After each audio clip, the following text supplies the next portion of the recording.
Hello,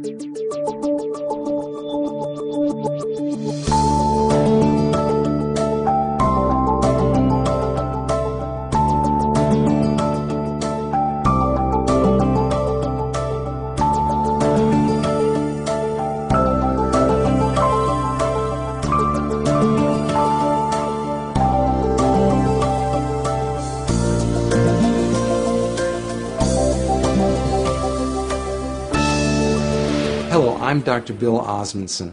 I'm a general and cosmetic dentist and have been a dentist for 30 years. Before that, I received a master's in public health in nutrition and health education. For the first 25 years of practice, I promoted water fluoridation aggressively. I thought I saw the benefits. It wasn't until I actually looked at the information myself and sat down and looked at the different government agencies and the different reports and the studies that I began to realize that fluoridation was a problem. One of the first things I did is I looked at my tube of toothpaste. It says drug facts. I know it's a drug. If I were to give it to you, it'd have to be a prescription. That's for swallowing. When it comes to toothpaste, it also says don't swallow. And if you do swallow, contact a poison control center. Well, the amount of fluoride that they're talking about is a pea-sized amount of fluoride. You probably don't see that in advertisements, a pea-sized amount of fluorides. Usually when I see an advertisement, it looks more like a Dairy Queen ice cream cone. That amount is 1/4 milligram of fluoride. Well, that's the same amount of fluoride as what we find in 8 ounces of water. 1/4 milligram of fluoride, 1/4 milligram of fluoride. Don't swallow. If you do, call the Poison Control Center. One of the things that concerns me is water fluoridation for infants. The American Dental Association and Center for Disease Control recommend that infants not receive water for drinking nor for making their formula. It's 250 times more concentrated in fluoride than mother's milk. We shouldn't fluoridate water and harm our most vulnerable. The next thing I looked at was dental fluorosis. These are the white and brown spots on the teeth. The only thing that causes dental fluorosis is fluoride.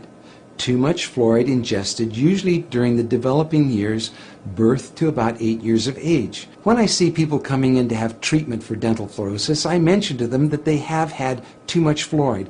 And this is an indication that the rest of their body has probably had too much fluoride also, their bones and in the rest of their organs. Damage from dental fluorosis is not disputed. Everyone agrees that too much fluoride can cause dental fluorosis. About 1/3 of children are now experiencing fluorosis, according to the CDC.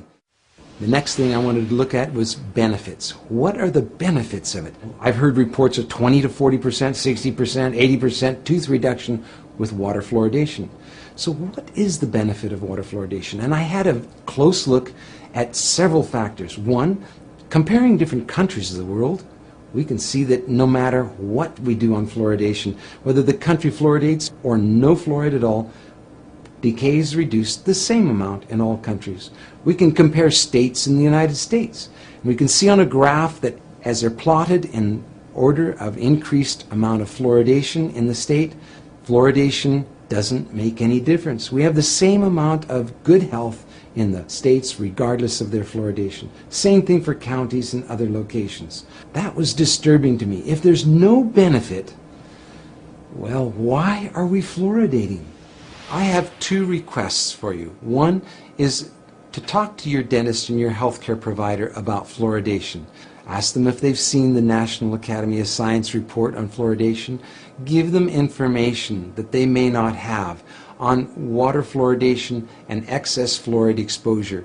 That helped me when my patients casually, calmly, quietly said, have a look at this. This doctor, this dentist is concerned about water fluoridation.